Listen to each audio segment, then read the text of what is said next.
লক্ষ রোহিঙ্গা যুবককে ট্রেনিং দিয়ে আমাদের যাওয়া লাগবে না, 2 লক্ষ নির্যাতিত রোহিঙ্গা যুবককে ট্রেনিং দিয়ে মুক্তিযুদ্ধের হাতিয়ার ওদেরকে তুলে দিন। 9 মাস লাগবে না, 9 দিনের মধ্যে আরাকানের আকাশে স্বাধীনতার পতাকা উত্তোলিত হবে ইনশাআল্লাহ। বিশ্ব মুসলিম ঐক্য করো, আরাকান স্বাধীন করো, আরাকান স্বাধীন করো, বিশ্ব মুসলিম ঐক্য করো। সাবিলুনা সাবিলুনা, আল জিহাদ আল জিহাদ, আল জিহাদ আল জিহাদ, সাবিলুনা সাবিলুনা।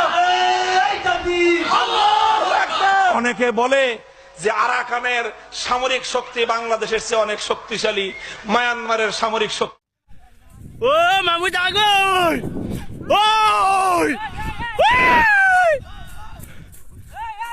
ও মামুদ আগুন, ও আগুন।